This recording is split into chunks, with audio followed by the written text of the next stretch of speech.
What is going on, YouTube? It's Tyler from Mission VR, where it's my mission to bring you guys good quality VR content. So look no further, we are going to be doing a unboxing and first impressions video for the Pico 4 here, and I was sent this headset by Pico to review, and yeah, pretty excited. I'll always love reviewing new VR tech and seeing what else is out there, and of course, this headset definitely made some pretty big first impressions whenever it came out on the market. A lot of people were calling it the Quest killer. A lot of people, had some really good things to say about it. We're going to go over some first impressions I had of this headset in today's video. This isn't a full 40, 50 plus hour review on the headset. I still have some testing to do on it. I still want to see what it performs like in some other games, but overall, my first impressions, this is going to be a good first impression video. I think you guys are going to get the gist of what this headset kind of has and some of my initial concerns, as well as the initial things I really liked about it. So without further ado, guys, make sure you drop a like on this video, subscribe to my channel. I got a bunch more videos for this guy coming. I've got another VR headset on the way I'm going to be reviewing, as well as some upcoming games. I'm hoping to get my hands on a Quest 3 this fall to review. I got a lot of stuff in the works right now. I know I've been a little bit MIA on YouTube of late. I'm going to be uploading a lot more stuff coming up as I'm starting to get back into this, and some of the stuff in my personal life is subsiding a little bit, so I should be able to upload a lot more content. So make sure you guys do subscribe, hit the like, drop comments in the comment section. I want to hear what you guys think. Check out the Amazon storefront, and guys, without further ado, let's hop on into this unboxing and this first impressions review.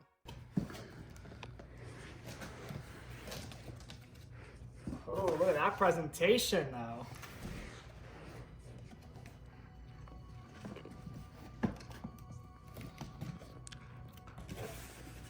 A great box.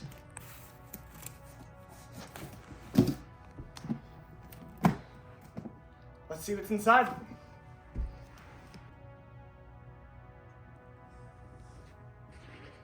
Well, look at that guy. Initial thoughts?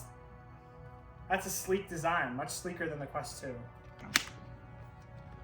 So here's everything that comes inside the Pico 4 box here. You get an instruction manual, you get the controllers, the headset. This is another facial interface piece, as well as a nose gap here so that you can get rid of the light gap if you prefer.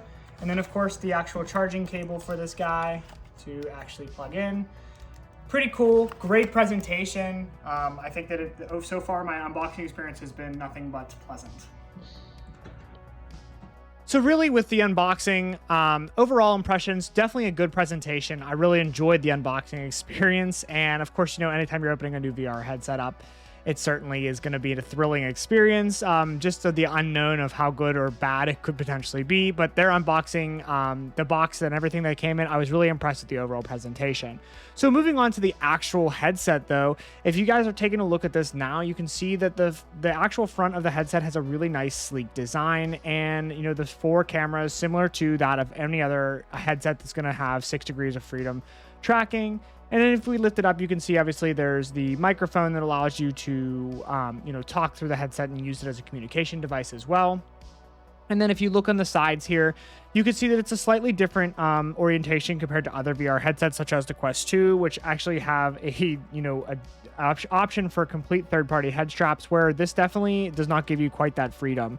Now, if you're looking at now, there's where the sound comes out there. Really impressed with the overall sound on the native headset. I played a couple games and was like, wow, I don't even need headphones. Like, this feels like pretty authentic and pretty good. Now, of course, I always do love the headphone experience just because it gets you a little bit more roped into VR. This is where you actually adjust the back of the head strap here. I did find this to be, less intuitive than you would think, right? It's supposed to just tighten down, but the headset really does not tighten very hard on your head unless you do a special trick, which we're going to talk about a little bit later in the video. But overall, it really didn't tighten too much when I was trying to tighten it. And here's a good look at the pancake lenses, which definitely does offer you a greater field of view, and in my opinion, some better clarity than its competitors. And I really enjoyed that aspect of the headset.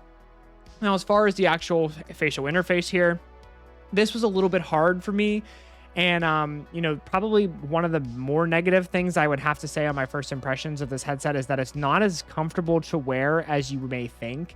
and that's a little bit disappointing. Now, I know there are some third-party options as this head strap does pop off. It is magnetically locked. If you're looking right now on screen, you can see that I can magnetically pop it off and actually put a different head strap, or sorry, not head strap, a facial interface on it. And I'm probably going to look into doing that, as wearing the standard one definitely just wears on my face, even though there's better weight distribution in this headset overall than like a Quest 2. I did feel that it was a little bit uncomfortable at times, with it, because there's certain games where there requires some faster movement, and I had to kind of move my head in a faster pace. And if the headset's not tight, then it bounces all over the place, and it's kind of creates a screen jarring effect. So overall, I did think that the facial interface was a little bit lacking in that department. Now, as far as the controllers go, I did add a third-party strap here. This is something that I'm just really comfortable with VR. I would not really ever play any VR headset without the third-party or whatever, unless it comes with that backhand strap. I think it makes you much more secure and much more relaxed on the controllers. But as far as that goes, I mean, relatively, these VR controllers are everything that you would expect in a VR controller now. They have a trigger, they have a grip button, they have a joystick, they have 2 buttons, and then 2 menu buttons as well. There's a little bit of a different setup in some things in which you're used to with, like, the Quest controllers, or if you're using a different headset. But overall, the VR controllers are what they are. They work, they do as advertised in VR. Now, one thing I have noticed early on about these controllers that I think was one of the bigger things that, I could say about this headset is that the orientation of the controllers feels slightly off to me. And that is just, I'm used to playing on a Quest 2. That's normally what I've played on, even on PC VR. So the controllers have definitely a little bit more of a vertical orientation, which can be a little bit jarring, but it's not super bad or anything. But definitely in games, I feel like my hands are just slightly differently placed than they should be. It's something that I would like to see them give the option in software settings to be able to adjust the orientation of the controllers so that it feels just a little bit more natural. And there's also some times I've noticed that, depending on what I'm doing in game, and mind you, this is virtual reality, so everything is slightly different. Playing Population 1's a good example of that, right? If I'm climbing and I've got to do a lot of climbing movements and do kinds of different movements, sometimes the controllers, I feel like my thumb gets lost on the controller joystick and I end up pressing a menu button just because they're just so much more vertical. My hands tilted back a little bit more. But other than that, I mean, I think the controllers, they do what they're meant to do. Like, they're not a bad controller. I don't think that they're bad. I think that, that's just something that would be really nice if they added a software option to kind of fix that from. As far as the actual headset itself goes, I thought the clarity on screen was really good. Even in playing standalone games compared to a Quest 2, it definitely, I think the pancake lenses did their job. I felt like games were a little bit more clear, and I didn't quite see as much fuzziness as I normally would, and kudos to the pancake lenses for that. Like I was saying earlier in the video, though, one of my biggest complaints so far about this headset is the comfort level. In playing standalone, it's really not that dramatic because I don't have headphones on, and, the games I normally play in standalone aren't quite as intense as whenever I'm on PC, so I don't have to tighten it down quite as much. But there is a little trick that you have to do in order to tighten this headset if you prefer a tighter fit, which does help with some of the bobbliness, because if you have it loose and you kind of move your head around, the whole headset shakes a little bit, which creates some disorientation on the screen. But if you start it in the vertical position and you tighten it down and you kind of slide it over your head a little bit, you can get it pretty tight and, fitting snug to your head. However, the drawback here is I don't have a facial interface for this headset. Therefore, it can be a little bit discomforting, especially for longer play sessions, when you're in for 2 or 3 hours. Certainly, my head definitely starts to hurt, where as I've played other, VR headsets for, longer hours, and they did not have the same effect on me. So that's definitely something that I would definitely be looking to upgrade, is my facial interface if I were to continue to use this headset, which I definitely plan to, because there's some real positives to this thing. First glimpses of course, and standalone, I think that, overall, I definitely think the graphical performance in standalone is better than other standalone headsets so far. I really thought that it was impressive in that regards, as well as the graphics on the PC VR side of things. If you're planning on using this for PC VR, definitely an improvement, almost a really, really big improvement. And I think it's because you can really see the power of the lenses with the upgraded resolution factor. I was very impressed with the PC VR graphical side of this. And of course, you have your integration into Steam VR as well. But Overall, my first impressions of this headset, guys, I do think it's overall a pretty good headset. I need to put some more time into it before I can kind of give you a for sure, this is the, this is worth buying, this is not worth buying. But overall, so far, I'm definitely impressed with it. I think it's a really strong competitor in the standalone VR space.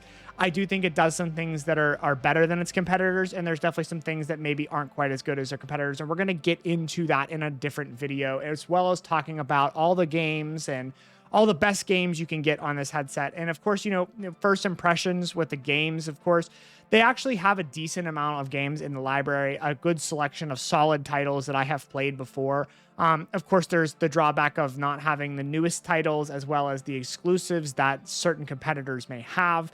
But overall, there is a strong, strong amount of titles that you could pick up now.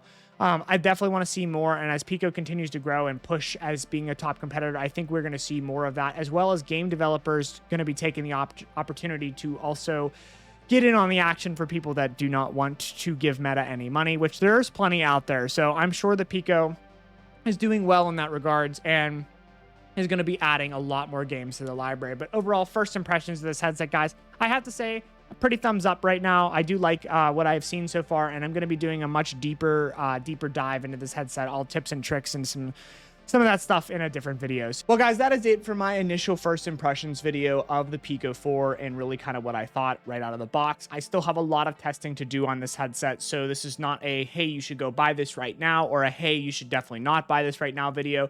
I do have one of those coming. It's going to be a little bit later this month. Like I said, I got to do a little bit more of a deep dive in this thing, but initially, for the first week of having it, I'm kind of impressed with it. I think it does some things that are really good. I think it does some things that aren't as good, but overall, definitely impressed. This is a good competitor, and if you do pick this VR headset up, I don't think you're necessarily going to be really disappointed by any means. So, but I got more stuff coming, so make sure you guys drop a like on this video, subscribe to my channel, and I will see you guys in the next one. Peace.